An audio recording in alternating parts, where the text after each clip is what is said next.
My name's Doug, and I'm going to show you what's new with Office 2010. Here at Office, my teammates and I have been working on putting new things in this box, Office 2010. Well, they've been working on it harder than I have. But we have lots of new things in here, and I want to show you some of our favorites. Well, really the only thing in the box is a silver disc.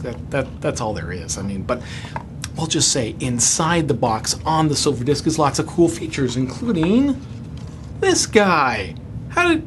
There's a guy in the box. Well, actually it's a picture of a guy, and actually the guy is at office.com. That's the resource site where you get templates, help articles, images like this, whether you're offline or online with your Office program. Now, we have a lot of cool picture tools I want to show you about this year, because let's say you were doing like a report for working from home and you wanted to use this picture, but man, maybe you didn't like the background or that clock or that painting, you just wanted to use that part? Well, now you can with Office 2010. So here we are in Word to show pictures. We go to Insert. Now I could just put my own picture in, but I'm going to Clip Art, and this new menu, that's attaches to Office.com, and I can search for the 150,000 free images we have there. I'm going to search for home laptop, and I can choose which type of media if I want. If I don't want, illustrations, if I just want photographs, I can go to that, and it just gives me photographs, and I can scroll through when I find one I like, and there's that guy. Look, I just click and it appears in my report. Now here's all the things I can do with the picture now. Remove background. One click and look, it takes out the background. Now it kind of gives us this mat to play with, and you can kind of play around and get the points that you want removed from the screen, and they turn purple. Now it does, it's not perfect, and here look, that phone is not there, so I'll mark the phone as something I want to keep, and look, it turns white and the phone's going to be in the picture now. Look, a little bit of a color there. I'll change that. Now I could delete some of this stuff down here, but I kind of like that desk items that kind of says that he's working at a desk. And look, there you go, remove background.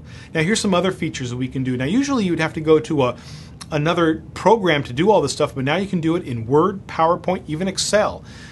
Artistic effects. Look at all these cool effects. I just mouse over each picture and look, it changes. All these little cool things I can do. I can make it look glossy, or here's a pixelated type of picture. I can make it look like it's in bubble wrap. All cool things. Now, other things that we can do with normal photography programs. Changing the sharpen and the soften of the photo, changing the color and brightness you can do, and then also you can change the color. You can make it cooler, or give it a tone here. So like, look, with this, it now matches the color of my report.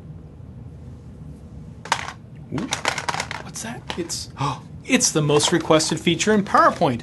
Video. That's right, video is now in PowerPoint in two different ways. One, you can now record your presentations, so you can send out a movie file of them instead of just sending your slides out. It can help protect your slides. And two, you can now put video in your PowerPoint presentation. So remember, when you do a presentation, you have to stop it, go to the video player, come back to the presentation. We've solved that with Office 2010. So here in PowerPoint, we've seen this diagram before where you get, you click to add your graph or your picture. Now look, insert media clip. Click on that, get your video, and look, there's your video. It's not that gorgeous, it's grass, but look, I have tools now. I go to the trim video, and I can trim the video right in PowerPoint. I don't have to go to another program. Opens up this window, and there we go. That's my dog Bella. We're playing. Okay, so let's grab the left-hand side, and we kind of move that till we find the starting point of the video, so it doesn't start with grass. So kind of edge this back and forth. Windows Live ID, or use your SharePoint services. Now this will generate a URL, and I can mail that to anybody, or IM it. But I'm just going to copy it here, and I'm going to shrink down PowerPoint to the left-hand side of the screen. I've opened up a browser in the right-hand screen. That's what anyone needs, is just a recent version of Internet Explorer, Firefox, or Safari, and of course connected to the internet. And then they can get this. They don't need any other special equipment, including PowerPoint. Now look, as I'm going to click through my slides here, there's just a very slight hesitation when they see it. Now the sound will just go through the regular conference call, but again, all they need to use this simple tool is an internet